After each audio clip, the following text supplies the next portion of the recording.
आज मुझे पता चला कि करवा चौथ पे लेडीज़ का इतना खर्चा क्यों होता है। So hey guys, this is your fancy Nancy and this was my first Karva Chauth after marriage. तो चलिए मैं आपको दिखाती हूँ कि कैसे मैंने अपना करवा चौथ सेलिब्रेट किया।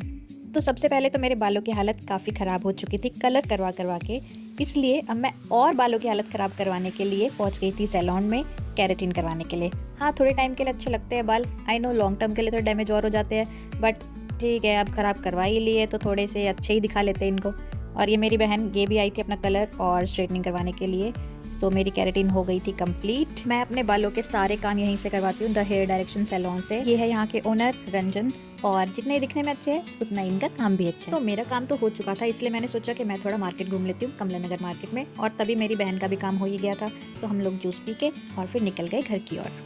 लेकिन एक मिनट, मेरा काम इतने में ही नहीं चलने वाला था। तो मैं नेक्स्ट डे फिर से पहुंच गई दूसरे सैलून में अपनी डेंटिंग पेंटिंग करवाने, क्योंकि मैं आई थी गोवा से और मेरी बहुत बुरी हालत हो रखी थी। मेरे फेस की, मेरे पैरों की सारी स्किन पील ऑफ हो रही थी। तो इसलिए मैंने पहले करवाया पेडिक्योर, और पेडिक्योर करते करते भैया के हाथ पे पता नहीं क्या लगा और उनका हाथ कट गया। उसके बाद बारी थी मेरा फेस चमकाने की, तो फेशियल स्टार्ट करवा लिया। और ये हाथों की भी सारी स्किन निकल रही थी, इसलिए हाथों की भी पॉलिशिंग करवानी पड़ी। अब मालिक जब इतना खर्चा हो ही गया था तो सोचा कि हेड वॉश भी करवा ही लेती हूँ। तो फिर मैंने करवा लिया हेड वॉश। अब अच्छा लग रहा था। अब रह गई थी मेरी मेहंदी। तो मेहंदी लगवाने के लिए लकीली मेरे पड़ोस वाली आंटी ने मुझे बता दिया था कि उनके घर पे ही मेहंदी लगाने के लिए आई हुई है लड़कियां। तो मैंने भी मौके पे मारा चौका और घर पे बुला लिया। अब मैंने उन्हें एक अच्छा सा डिजाइन दिखा दिया और उन्होंने मेरे हाथों पे लगा दिया। अब नेक्स्ट डे हम दोनों को जाना था मेरी साड़ी पिकअप करने के लिए, तो गाड़ी वहाँ पे ले जा नहीं सकते थे मार्केट में, इसलिए हम दोनों निकल पड़े स्कूटी पे। और फिर फटाफट से साड़ी लेकर मैं जल्दी से तैयार हो गई, और फिर तैयार होकर ये पूजा हमने स्टार्ट कर दी। यहाँ सारी सोसाइटी की लेडीज़ हम लोग एक साथ आ जाते हैं और यहाँ पर कथा सुनाई जाती है।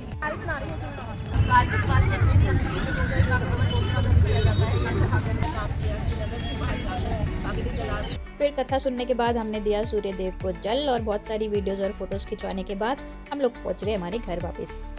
चांद आ गया, पूजा करके खाना खाएंगे। और फिर हम दोनों ने चांद की पूजा करके एक दूसरे का व्रत खुलवा दिया, और फिर खाना खाने के लिए हम लोग बाहर चले गए।